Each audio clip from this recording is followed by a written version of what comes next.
G'day you bastards, how are we? It's been I don't know, it's almost been a week I think since I've posted, so I thought I'd just touch base. It's today's, I've got no idea what today is. 25th, Monday the 25th of February. Got a bit done to her over the weekend. Saturday anyway, Sunday I didn't do a thing. I woke up and my head was just thumping like a bastard, so I yeah, put the feet up, watched a bit of sport, and just had a complete lazy day. Skipped church. Don't go to church. Yeah, but late last week, what have we got done to it? I can't even think what I did in the last video, number 10, but I can tell you, I hung the back door and got that in primer, and the guns were playing up, so I re-cleaned the guns and that, and then I got the driver's door sorted. It was rust free, but it had a couple of bastard dents in it. Got them cleared out. That's in primer and hung. And then this is all Saturday too. By Saturday I'd hung the right hand guard, and I've set the nose cone on it. That's only to prop the guard up. They're obviously coming back off, but I find it a bit easier to eye a guard off on the vehicle, just because I know these guards are a bit manky dent wise, and I think the other one's even worse, the left one, but we'll get onto that later. So it's propped up and bolted to the car, not completely bolted to the car, but they'll come back off, of course, because they'll get hung after all the door jams and the inners of the doors and all that bullshit's done. So the bigger hold up at the moment's waiting on these sanding discs. I bought some over the weekend just to get these doors done, but shit, I've got 160 freaking discs. They better be here this week. Otherwise I might be one pissed off parrot, because I'm done going buying them, you know. A lot of other things I've ordered and have showed up. Me metal flake, that showed up today, but I don't need that for a bit, obviously. I ordered new wheel nuts, because half of them are friggin' missing and the other half look shit. So they're on. That way I could get that flat tyre off and get the thing back up in the air so I can move it again. What I want to do is I'll get fuel and chuck it in the tank, so I'm not relying on my little pissy bastard tank thing. I ordered headlights too. It was a bit of a whim. Those LED bastard things that they hang on Jeeps, Wranglers, those sort of things. Apparently they're pretty, I don't know, they're alright apparently. And I skipped through online the other night, and there was a pair of them, 7-inch LED lights. They were about $38 delivered, and I thought, shit. And that's not out of China either, that's local, that's in Australia, and I'm talking Australian dollars too, if anyone, not there is, but if anyone overseas is, I don't know what shit I'm talking about. They showed up, and I actually really liked the look of them, not how they actually look. Well, I do like how they look, but how they were constructed, I thought, shit, they seem to be built pretty well. So what I've done is I've hung them on my Land Cruiser, and I'll give them a trial. I might even do a video on them just to see if they're the tits or whether they're shit. I've seen a couple of reviews. They're Chinese. They're not labelled. There's not even any branding on them or the box. So they're obviously bashed out in China for $1.80 or whatever they make them for, and then they're exported, and other companies put their name on it and tell you it's their product and their development and all that bullshit. And when I seen they looked alright, I thought, I might just order another pair. They're black, so they may look good on the Z when it's done in black. A little bit stealthy looking, you know. But I think I might have got the last pair, or at least the last pair at that price. The next cheapest I've found exactly the same lights around about the $60 Australian. Even that's not bad, because the price on other shit over here is just, it's bullshit. It really is. It's like I said, the aftermarket stuff for Facebook message. Apologies. the aftermarket stuff for these things is it's ludicrous bullshit, I reckon it is anyway. They seem to be a lot better if you're, I think the Americans look after their own people a bit better. I know some of the price for some of the stuff I've seen from Dan Chuck in the States for your 55, 6, 7 Chevs are reasonably priced for what they are. Here, no, they tell you a new arsehole. The thing's stamped out in China and lucky to fit. So that brings me on to another thing. My rear bar, which is right above me left, right there, there's a rubber missing off that. They have got a rubber each side. One side's there, the other one's not. One bloke had one, an old Holden spares bloke on eBay had one for $50 delivered. So it's second hand, but it's got the part. It's genuine. I know you can buy them. I think you buy them new. They're about $80 each new. And I thought about, do I put two new ones on? I've got to see if this bar will polish up to it. Bloody better, because there's another thing, price of rechroming. I couldn't afford that. And I'm not painting the bars. I was talking to a guy tonight who's got an XY or it might have been XW Falcon. I think it cost him $600 to do the front bar on the thing. Bullshit. They know where they rape you over here if you're doing a especially a classic car. Not this. I mean, XW's now in a different league because it's, I don't know, it's a little bit frustrating. So anyway, what I've done, I've ordered this rubber for this one because I know it's genuine. It's a little bit, it's, you know, pretty good condition, you're saying, like pretty mint. If I get a new one, it's probably not going to match the other side. This will, and I know this bastard will fit. So I ordered that today. I better stop ranting about all this other stuff, but I know vent cow welding sections and that through suppliers over here. You put them on and see how good everything lines up, the tops of your doors and your guards. Shit, absolute shit. And it wouldn't be so bad if they didn't charge like a freaking wounded bull. I think it's like a guy I was talking today had this XW.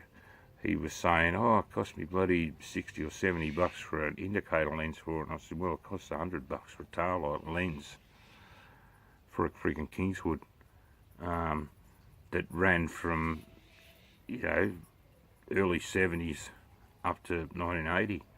It ran through the HJX and Zs, and I think the problem is over here in Australia, as soon as something sells and gets good dollars, and these things are, they're, and especially the GDS range, of course, whether it be HTKG, HJXZ, HQ, they're getting some good dollars. Tiranas are in the same category. Everything just goes through the freaking roof. It's bullshit, and it's not like these things are rare. I mean, there's not as many, but they're not. It's like my old Toyota too. One of those equivalent to mine, well, as mine was standard, sold for $30K at Shannon's. Might have been 32,000. So everything you need to order for one now is they rope you on the price. It's bullshit. And they're not rare. That's the stupid thing. They're not rare. I know a lot of them rusted out, but they're scattered everywhere. I know through work. I do radiators for a living, and the amount of these things getting restored, or old farmers have got laying, just still workhorse cars, not. But yeah, you get people, and I think the other worst thing is that some people will pay for it. I mean, God, I end up with, I sold those 6 GDS gauges, end up with over $1,000. Are they worth it? They must be. Do I think they're worth it? No. And yeah, I remember, because even growing up, when these HZs and Js and Qs and that were, they were the cars that you people who first got their licence wanted a V8. That's what they got. The Holden people anyway, and they all, whether it was a Kingswood or a Belmont, they all seemed to stick Prem front ends on them, or WB Statesman front ends on them, and they all had GDS gauges in them and GDS steering wheels. So maybe, is that the problem? Is it that all the GDSs that people have got hold of now, are they missing this shit? Are they, well, maybe that's what it is, because I know that was as common as buggery. Anyway, I'm going to give you a look at the car. I'll give you a butcher's hook at these friggin' lights. And like I said, I'll do a review on these bad boys. I can't leave a link because just look up LED lights, click lowest price first. Remember to look at them in pairs, not singles, because they do sell them in singles for motorcycles. But I will end up taking it out one night, because I need to adjust them and everything too, and just see how they perform. Let's have a look. Righto, let's have a bloody down past the ship. Took this into work today and give it a bloody hit with the pressure washer.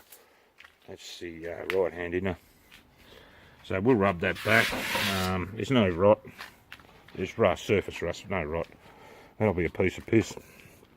I don't know, I don't think these are a high gloss thing originally. I think they're a bit more of a matte, so we'll matte black that either way. Now here's my lamps.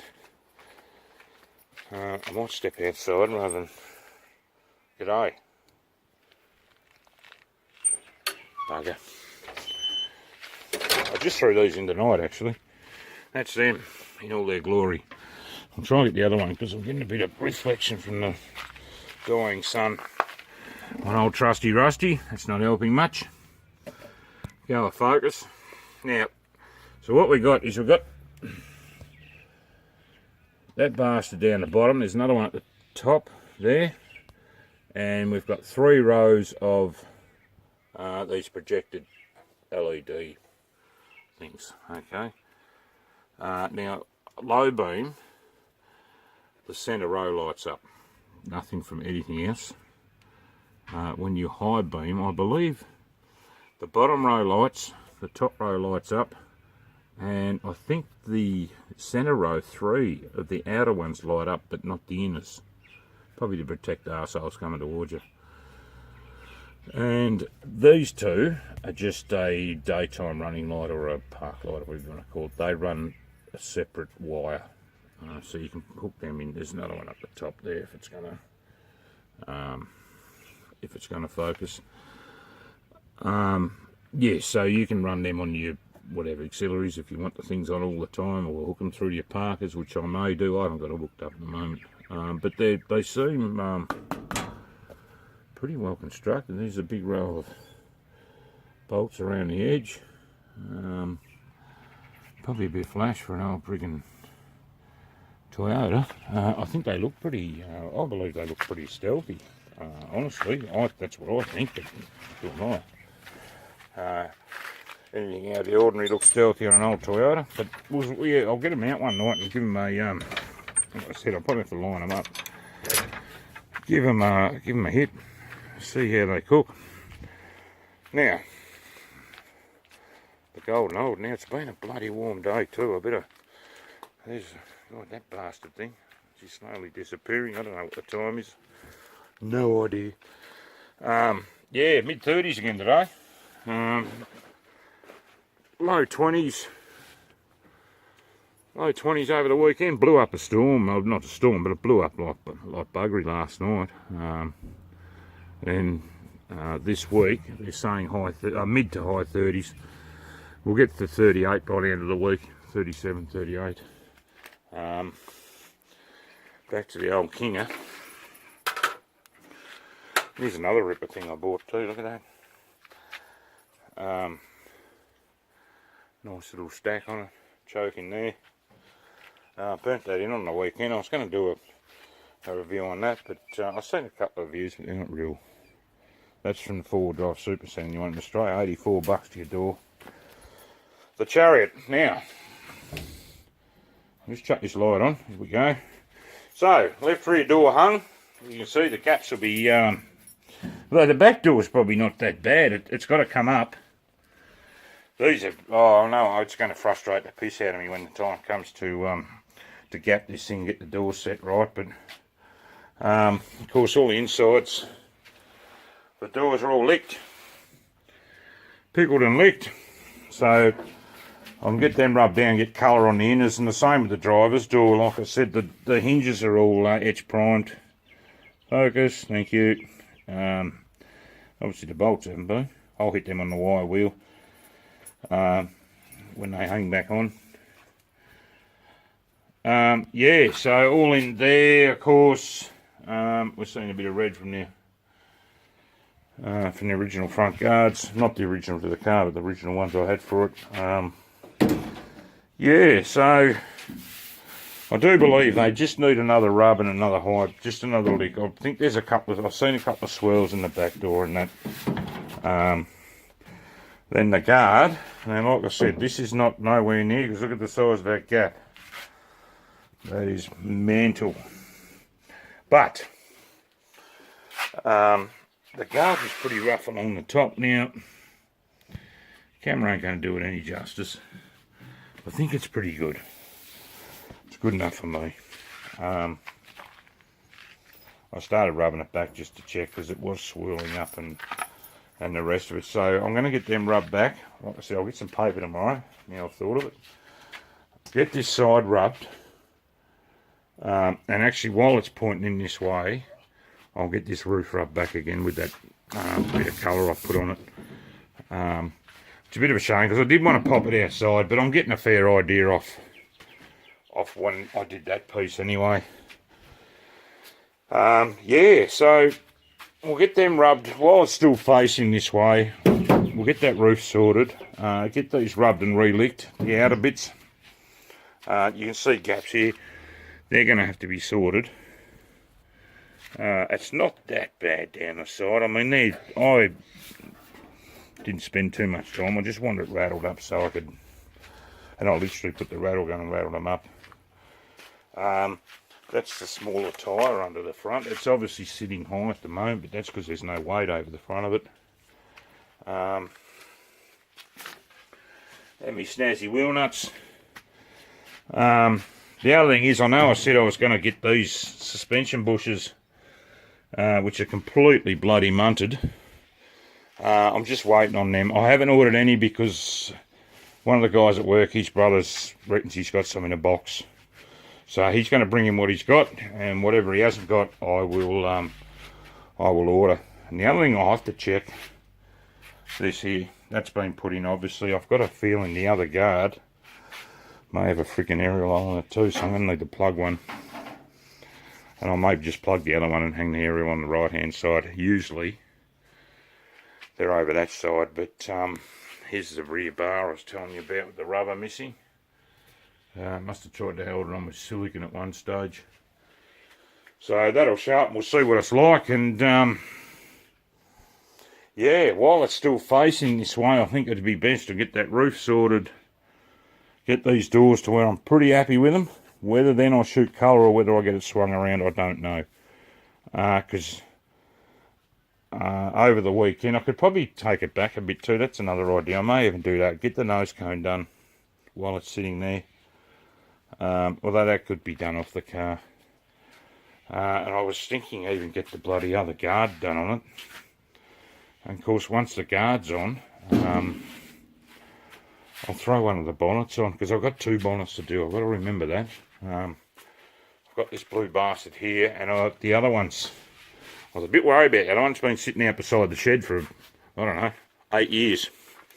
So I'll probably go out there and the bastard's rotted away, but it looked alright. I was out there on the weekend and had a look. That's the original bonnet off this, because of course one of them I'm going to slaughter a bloody big hole in it and put the scoop on it.